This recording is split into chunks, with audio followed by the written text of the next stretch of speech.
Bismillahirrahmanirrahim. Assalamualaikum warahmatullahi wabarakatuh.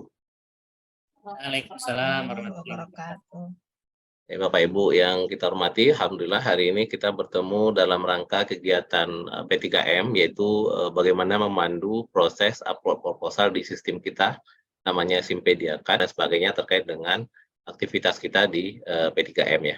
Jadi mungkin kita langsung ke Simpediakanya saja, Bapak Ibu. Saya share screen. Oke, Bapak Ibu. Jadi nanti eh, kita semua dosen-dosen sudah mempunyai akun di namanya Simpediakat PNP SID. Ini adalah link kita untuk semua aktivitas penelitian pengabdian kita, mulai dari upload proposal, nanti lalu monef, capaian luaran kemajuan, luaran akhir, penelitian akhir, seminar hasil, dan lain sebagainya akan terekam di sini sampai nanti seluruh aktivitas kita itu Bapak Ibu eligible atau tidak eligible untuk penelitian di tahun berjalan atau di tahun-tahun yang akan datang. Jadi Bapak Ibu, kalau sudah masuk masa penerimaan proposal, Bapak Ibu sudah ngecek itu statusnya eligible apa tidak gitu ya. Jadi eligible atau tidak itu tergantung dengan capaian luaran wajib dari masing-masing skema di tahun sebelumnya. Jadi kalau penelitian kita di tahun sebelumnya atau pengabdian di tahun sebelumnya ada satu luaran wajib yang tidak terpenuhi, maka kita tidak eligible untuk mengajukan proposal di tahun ini. Nah, begitu juga nanti teman-teman yang di tahun ini dapat dana lalu tidak tercapai luaran wajibnya, maka tahun depan tidak bisa mengajukan pendanaan di dana DIPA. Siapa yang kita sanksi? Yang kita sanksi adalah ketuanya Bapak Ibu.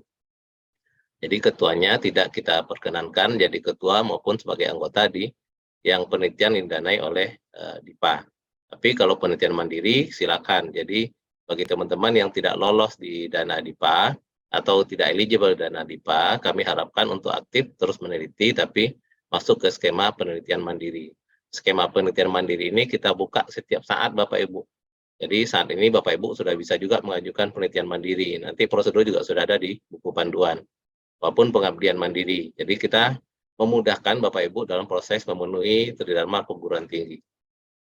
Nah, di Simpediakar ini Bapak Ibu pastikan sudah punya akun. Jadi kalau Bapak Ibu yang belum punya akun, silakan nanti menghubungi Bapak Alam ya di Sekretariat P3M. Siapa saya yang punya akun di sini? Seluruh dosen yang ada di Politeknik Padang yang sudah artinya dosen tetap ya, dosen tetap Politeknik Padang Bapak Ibu atau dosen kontrak yang ke Politeknik Padang dosen kontraknya itu sudah bisa mempunyai akun di Simpediakar. Kecuali dosen luar biasa sebenarnya belum ada akunnya gitu ya. Tapi nanti kita coba diskusikan lagi. Intinya seluruh dosen kita, dosen tetap Politeknik Negeri Padang, terutama yang sudah punya NIDN atau NIDK gitu ya, atau minimal dosen kontrak, itu sudah bisa mempunyai akun di Simpediakar. Nah, dosen-dosen tenaga pengajar gitu ya, dosen kontrak itu masih bisa menjadi anggota di setiap skema penelitian maupun pengabdian. Nah, ini saya coba contohkan saya login dengan akun saya sendiri. Ini kalau lupa Bapak Ibu, saya juga lupa password kadang-kadang, jadi mohon kalau lupa minta tolong ke Alam ya, atau nanti di sini ada apa namanya fitur untuk belum ada ya, jadi memang harus Japri Alam aja Bapak Ibu untuk melakukan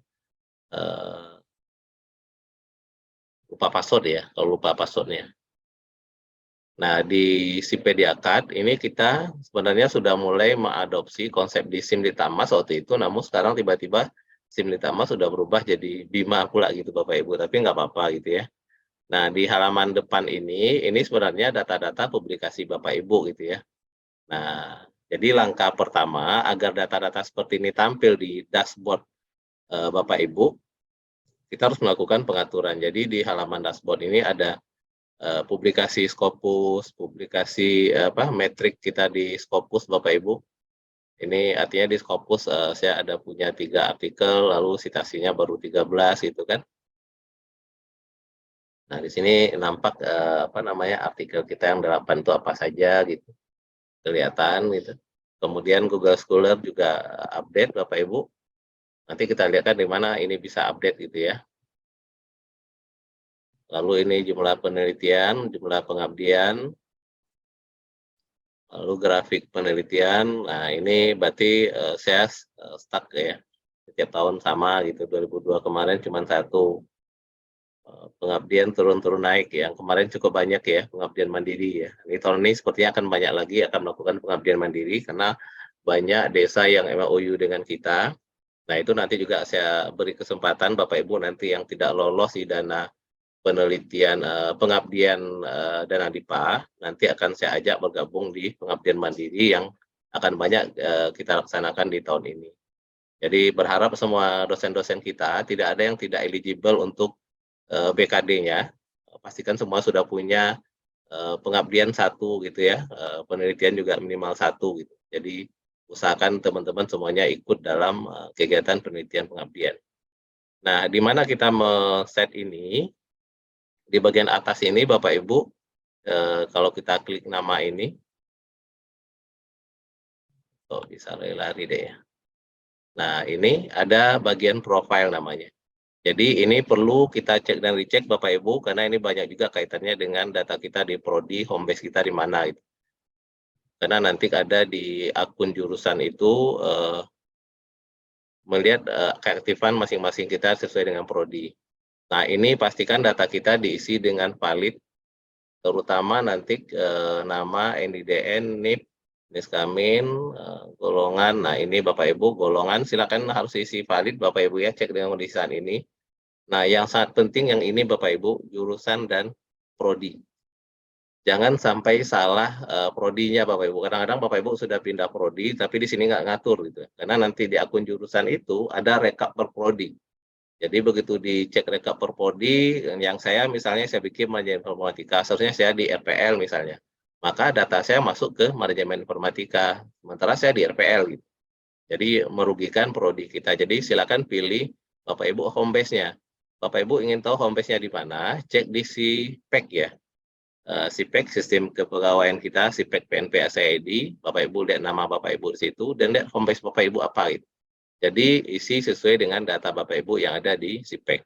Agar nanti sewaktu rekap-rekap di jurusan, keperluan akreditasi dan lain sebagainya, data Bapak Ibu masuk ke prodi yang sesuai dengan home base Bapak Ibu.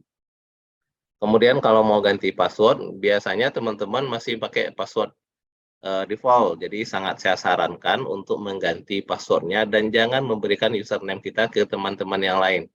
Karena banyak kasus juga Bapak Ibu, karena Bapak Ibu menyerahkan username ke teman lain, Bapak Ibu, data Bapak Ibu digunakan, sementara Bapak Ibu nggak tahu gitu. Jadi sangat riskan sebenarnya kita memberikan username sama password kita ke teman-teman yang lain. Jadi usahakan betul-betul Bapak Ibu aja yang mengakses halaman ini. Karena ini akun Bapak Ibu, akun personal Bapak Ibu, jangan di-share-share gitu ya. Kemudian data pendidikan silakan diisi Bapak Ibu sampai S1, S2, sampai S3. Lalu ini alamat, nah ini Bapak Ibu Google Scholar.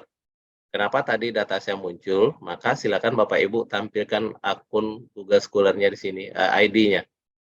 Jadi ID Google Scholar ini diambil dari ID Google Scholar Bapak Ibu, silakan diisi. Kemudian ID Scopus Bapak Ibu. Nah, inilah kenapa tadi di dashboard muncul data saya. Kenapa muncul data Google Scholar saya gitu ya. Jadi silakan ditampilkan. Kemudian ID Sinta, ini wajib Bapak Ibu. ID Sinta di setiap skema sekarang wajib punya, karena itu aturan terbaru. Jadi seluruh skema penelitian dosen-dosen itu sudah pasti punya ID Sinta. Jadi pastikan ini diisi, lalu URL-nya gitu. URL ID Sinta kita. Nah, ini di mana dapat, nanti Bapak Ibu bisa masuk di Sinta, lalu masukkan namanya, ketemu, nanti ambil ID-nya ini gitu. Dan kemudian silakan diisi kalau ada data-data yang lain. Jadi di bagian ini yang pertama kali yang wajib Bapak Ibu adalah mengedit profil. Yang penting itu adalah jurusan dan prodi. Jadi jangan sampai salah, karena itu terkait dengan rekap-rekap kita nanti di data pimpinan dan di data jurusan. Jadi aplikasi Simpedia Card ini Bapak Ibu bisa diakses oleh pimpinan, bisa diakses oleh jurusan, dan mereka bisa melihat aktivitas kita. Setiap aktivitas kita akan muncul di akun jurusan. Nah, begitu juga waktu kita masukkan luaran-luaran penelitian, maka langsung akan terdeteksi oleh ketua jurusan itu ya, tim jurusan dan pimpinan. Nah, itu di halaman depan. Jadi di halaman depan ini pastikan betul-betul sudah update datanya. Kemudian aktivitas kita berikutnya ada di menu-menu yang ada di sebelah kiri ini. Jadi menu-menu yang ada di sebelah kiri ini, Dan Simpediakan ini masih terus diperbaiki dan diperbaiki, Bapak Ibu, masih banyak kurangnya tentunya, tapi kita terus berupaya memperbaiki dari waktu ke waktu ya. Nah, untuk skema di tahun ini, Bapak Ibu masuk ke daftar usulan baru. Ini kurikulum yang belum disahkan Oke, itu nggak boleh dipakai, Pak. Dan itu kita ilegal sih, saudara. sebentar. Ada di skema usulan baru, Bapak Ibu ya. Di sini ada tanda panah, itu berarti ada menunya di bawah. Jadi ada penelitian, ada pengabdian. Nah, nanti di bulan September kita akan mengadakan Monef. Jadi nanti Bapak Ibu masuk ke menu Monef. Ada juga penelitian, pengabdian tidak ada ya di Monef kemajuan Bapak Ibu ya. Di sini penelitian saja. Nanti di November ada Monef akhir. Nah, di sini juga ada lagi nanti kelihatan penelitian dan pengabdian. Penelitian dan pengabdian. Nah, kemudian daftar usulan mandiri. Nah, ini nanti kita akan jelas satu-satu, lalu riwayat usulan. Jadi sudah cukup ringkas ya menu-menu yang ada di sini untuk mengakomodir aktivitas kita di kegiatan penelitian pengabdian. Nah, di tahun ini kita sudah mulai menerima proposal dengan dari tanggal 1 sampai 31 Maret, kita hanya satu tahap Bapak Ibu ya, jadi usahakan betul-betul proposalnya sudah yang terbaik agar bisa lolos di dana DIPA ini. Nah, kita coba di penelitian daftar usulan baru penelitian. Nah, ini Bapak Ibu di dalam penelitian ini, di atas ini ada keterangan tanggungan kegiatan tidak ada. Berarti seluruh luaran wajib yang kemarin didanai itu sudah saya penuhi, misalnya kayak gitu ya. Jadi tidak ada lagi tanggungan saya. Kalau seandainya saya punya hutang, maka di sini ada tanggungan ya. Di sini tanggung kegiatan dalam kurung ada, lalu yang ini semuanya merah Bapak Ibu. Artinya tidak bisa mengajukan proposal di Simpediakat kalau luarannya tidak terpenuhi. Nah, kalau seandainya Bapak Ibu statusnya adalah ada tanggungan sehingga tidak boleh mengajukan proposal, ternyata Bapak Ibu merasa sudah lengkap di tahun kemarin. Nah, itu boleh diskusi lagi dengan kita. Khawatirnya banyak teman-teman yang sudah tercapai luaran wajibnya, tapi nggak diupload ke Simpediakat. Bapak Ibu luaran wajib publikasinya sudah tercapai, tapi di Simpediakat nggak masukkan gitu kan. Sementara kita ngecek di Simpediakatnya gitu. Nah, itu ada yang terjadi seperti itu Bapak Ibu. Jadi silakan konfirmasi kalau seandainya ada yang tidak terpenuhi atau dalam ini ya, apa namanya, hasilnya tidak eligible begitu ya.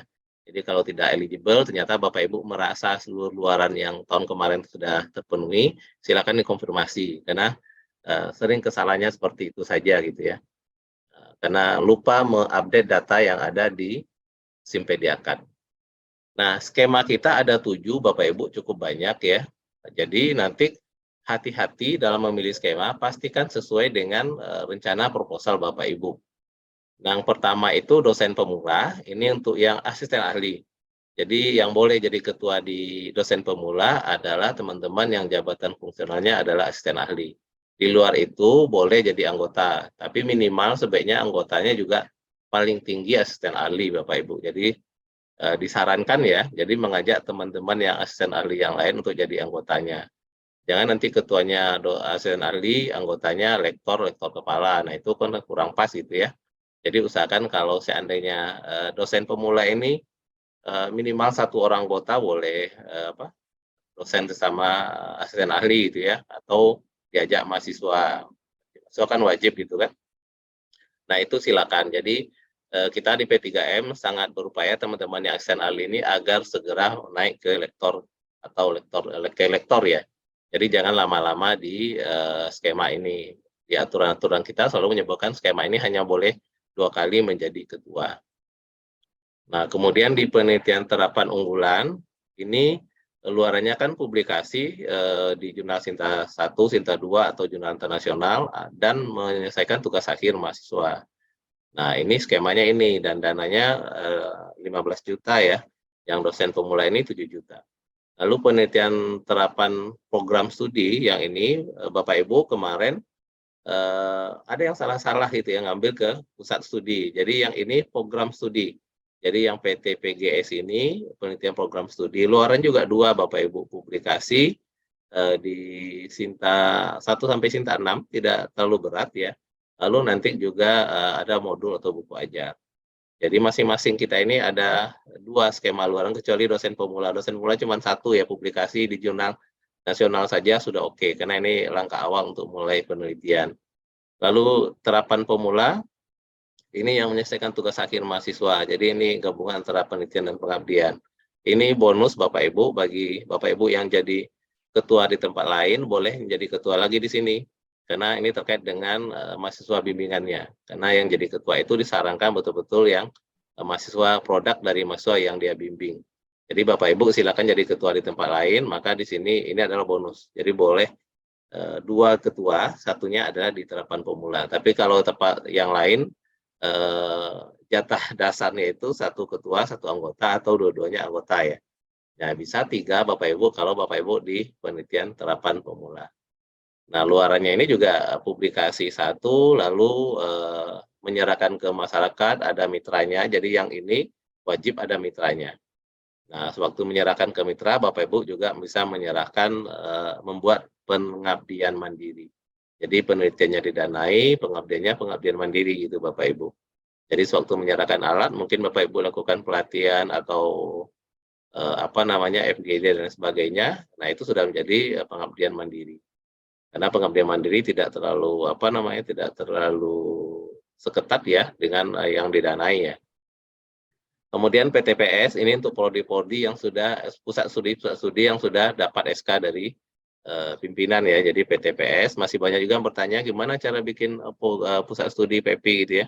Jadi pusat studi itu dibentuk berdasarkan sekelompok bidang ilmu ya, yang satu bidang ilmu tapi dalamnya membutuhkan banyak keahlian ya. Jadi lintas prodi. Jadi silakan Bapak Ibu kalau berencana mau bikin pusat studi, silakan disampaikan ke kami nanti. Syarat utamanya adalah pusat studi itu lintas ilmu ya, orang yang terlibat di dalamnya, butuh banyak tenaga ahli yang terlibat di bidang keilmuan tersebut. Tapi kalau hanya satu bidang ilmu saja, maka pusat studinya cukup di level jurusan atau di level prodi. Tapi kalau banyak melibatkan keahlian orang lain, maka silakan bergabung di pusat studi. Nah, pusat studi sama program studi itu kita upayakan kita danai penugasan ya, sifatnya penugasan. Seperti saya di pusat studi pengembangan desa nagari, di situ ada orang IT, ada orang AN gitu ya, ada orang akuntansi juga gitu. Karena banyak melibatkan teman-teman sesuai dengan kebutuhan di pusat studinya. Nah, itu silakan Bapak Ibu diajukan.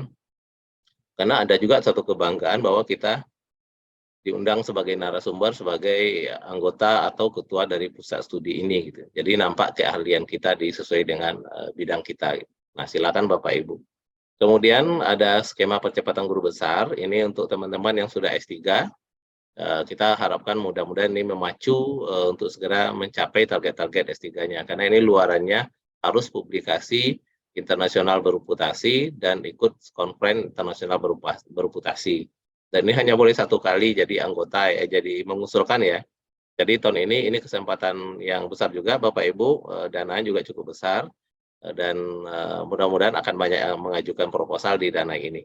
Karena tahun ini juga kita menganggarkan cukup besar juga untuk ini ya, ada ditambahkan dari tahun sebelumnya.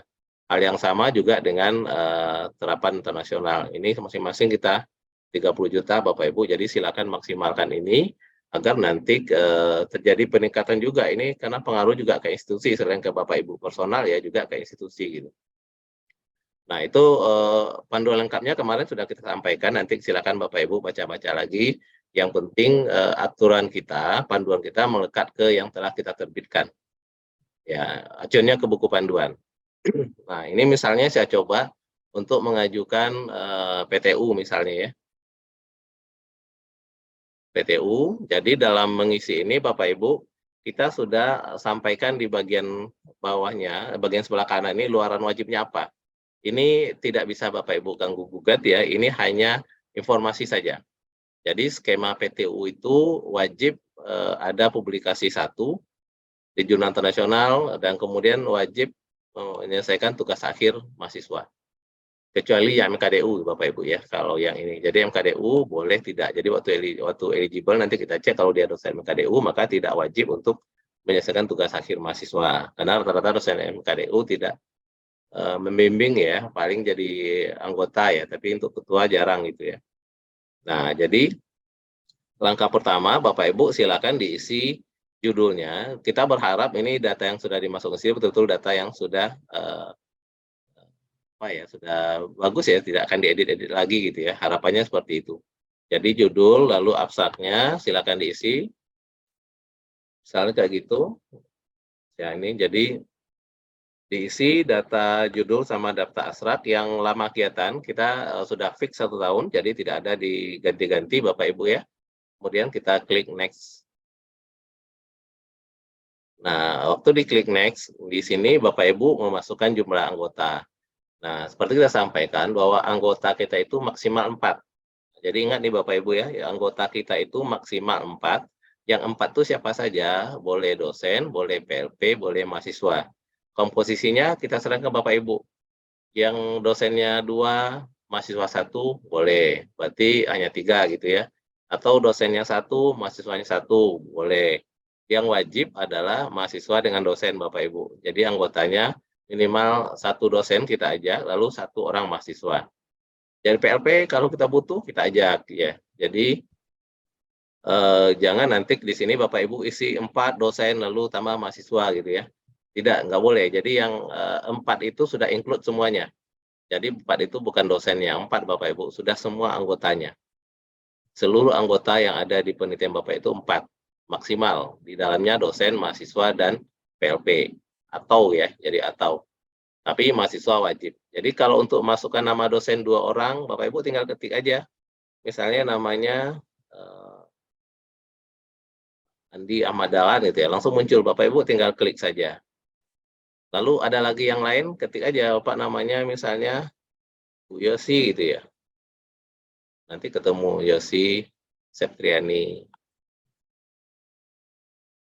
Pak Nasris lagi gitu ya misalnya, ketemu. Nah ini kan sudah 3 nih jadi anggota gitu ya, jadi sementara anggotanya 4. Jadi kalau udah 3 dosen, berarti pilihan berikutnya adalah wajib 1 orang mahasiswa. Nggak bisa lagi Bapak Ibu menambahkan PLP. Walaupun di sistem masih bisa, Bapak Ibu masih belum difilter ya. Jadi mahasiswa silakan Bapak Ibu masukkan BP-nya, silakan masukkan namanya, nama mahasiswa. Nah, itu artinya nama siswa ada 1, dosen ada 4, berarti sudah terpenuhi 4 ininya ya, 4 anggotanya. Tapi kalau seandainya dosennya 2, lalu Bapak Ibu ternyata ada 1 PLP, maka Bapak Ibu bisa di sini. PLP ini pun Bapak Ibu tinggal pilih, sudah kita daftarkan. Nah, kalau seandainya ada PLP yang tidak terdaftar di sini dan Bapak Ibu ingin mengajak, mohon diinfo ke kami, kadang-kadang data kita belum update gitu ya. Nah, kita data yang sudah ada saat ini sudah kita upayakan update. Kalau seandainya ada yang tidak ada, mohon diinfokan agar kita masukkan ke sini segera. Jadi Bapak Ibu bisa mengcek gitu ya. Nah, ini juga tinggal pilih. Nah, jadi di sini Prakom bolehnya hanya 1. Prakom PLP Bapak Ibu pilih hanya 1. Jadi yang bisa 2 itu mahasiswa dan dosen. Nah, itu boleh. Jadi mungkin di sini dosennya 1, lalu mahasiswanya 2. Nah, itu silakan Bapak Ibu. Nah, itu kita serahkan bagaimana ketua mengatur komposisi dari anggotanya. Nah, kemudian itu Bapak Ibu ya yang terkait dengan keanggotaan. Kemudian biaya, ini kita upayakan sebenarnya dana kita sudah fix Bapak Ibu kalau dana PTU itu adalah 15 juta. Jadi ini ketiknya jangan pakai koma ya. Tapi nanti kita akan upayakan ini jangan di-input lagi Bapak Ibu karena sudah fix di angka 15 juta. Nah, kemudian baru di-submit.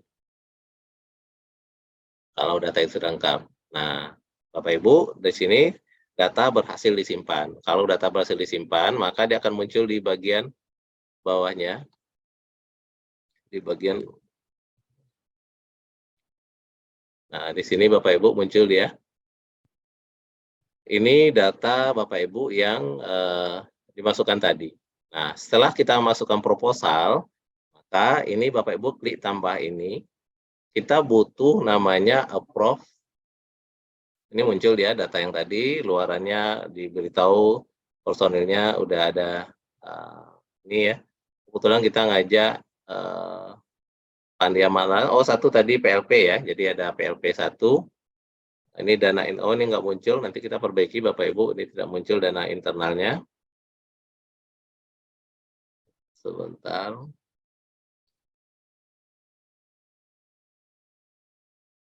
Bentar Bapak Ibu, ini saya foto dulu nih. Sebenarnya muncul dana internal kita di situ tertulis 15 juta ya. Nah, setelah ini ya Bapak Ibu nanti kasih tahu kepada dosen yang telah kita ajak tadi agar meng-approve. Jadi begitu ini sudah kita submit, maka akan muncul di akun dosen anggota itu butuh approve gitu ya. Jadi anggota dosen yang kita ajak itu butuh persetujuan dia gitu. Nah, persetujuan itu dosen yang bersangkutan login ke akun dia, lalu dia melakukan persetujuan. Kalau dia tidak melakukan persetujuan, maka Bapak Ibu tidak bisa mendownload lembar pengesahan ini. Jadi nanti setelah itu Bapak Ibu download lembar pengesahan. Nah, di sini belum bisa cetak lembar pengesahan karena salah satu dosen yang kita ajak itu belum melakukan konfirmasi. Maka Bapak Ibu sewaktu mengajak dosen sebagai anggota, Bapak Ibu harus memberitahu dia gitu. Jadi dia akan login di akunnya, maka begitu seluruh dosen sudah mengkonfirmasi dia sebagai anggota, maka Bapak Ibu sudah bisa mendownload lembar pengesahan. Nah, lembar pengesahan tersebutlah yang nanti Bapak Ibu gunakan, Bapak Ibu lengkapi ke proposal. Jadi proposal penelitian Bapak Ibu itu lembar pengesahannya wajib di-download dari Simpediakat. Jadi bukan di-create sendiri. Nah, itu Bapak Ibu ya. Jadi pastikan di-download di Simpediakat dan tidak di-create sendiri. Nah, kira-kira seperti itu proses Bapak Ibu mengambil lembar pengesahan ya.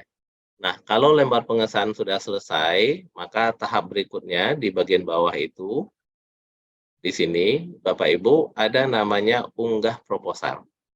Jadi lembar pengesahan diperlukan untuk melengkapi proposal kita yang di dalamnya ada isi anggota, dana, judul dan lain sebagainya.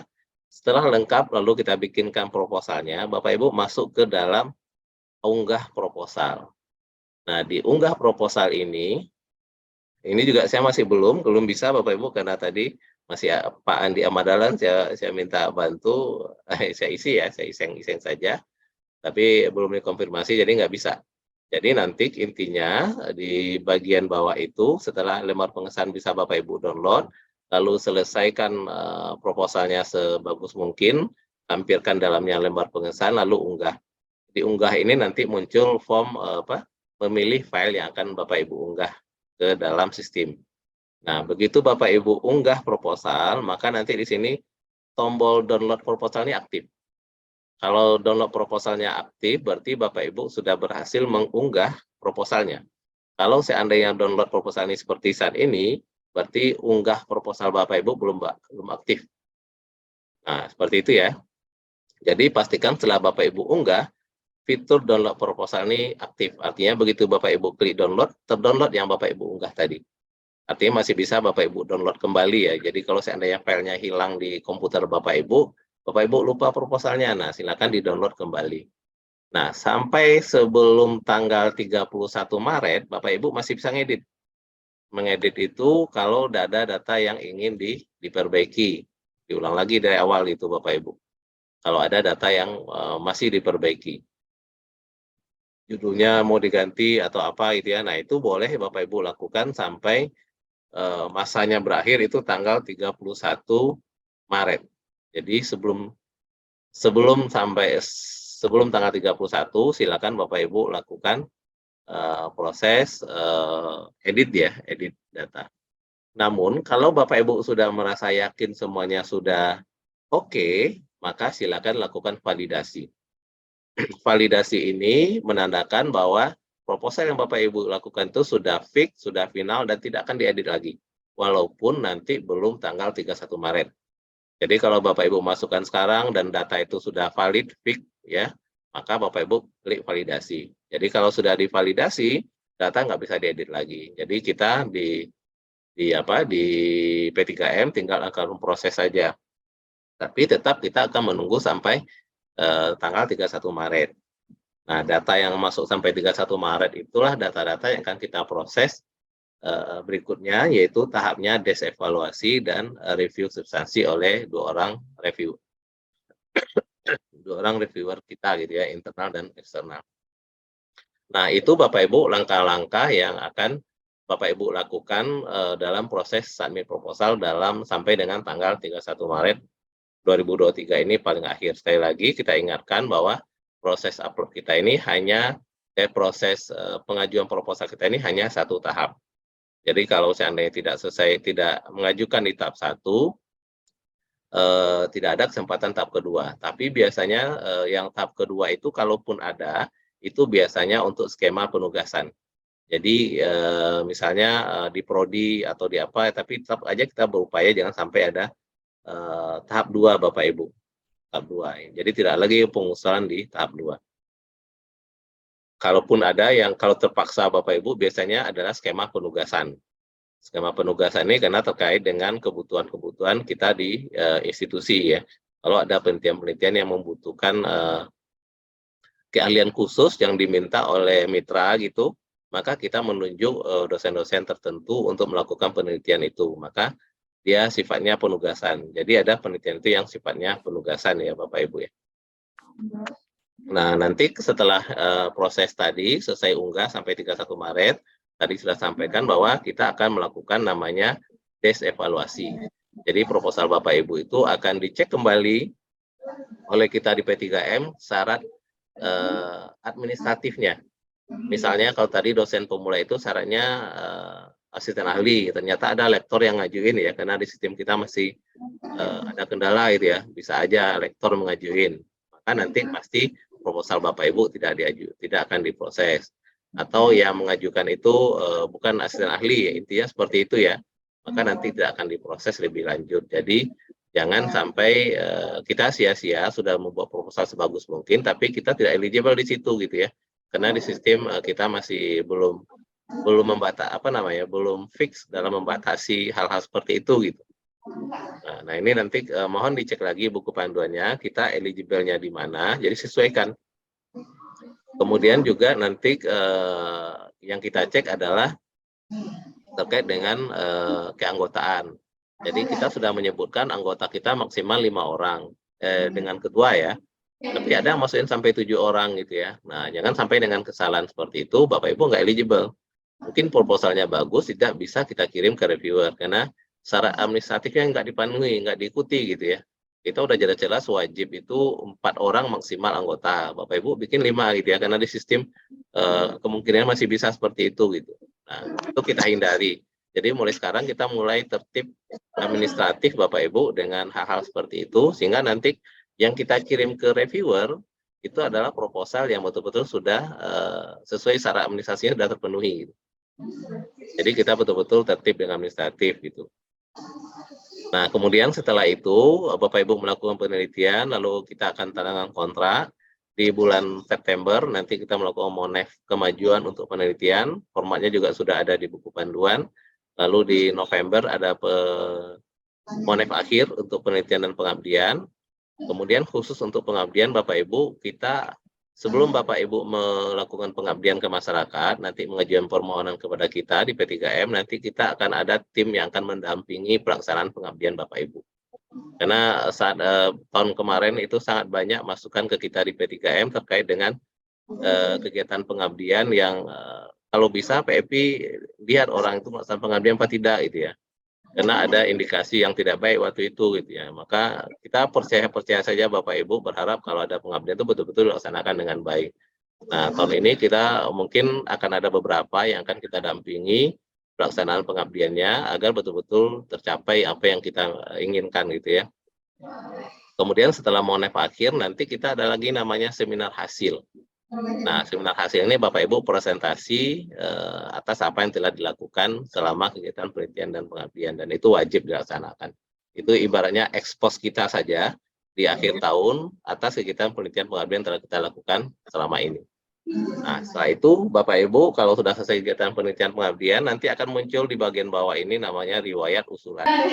Saya kira itu Bapak Ibu untuk informasi terkait dengan aplikasi Simpediakat kita.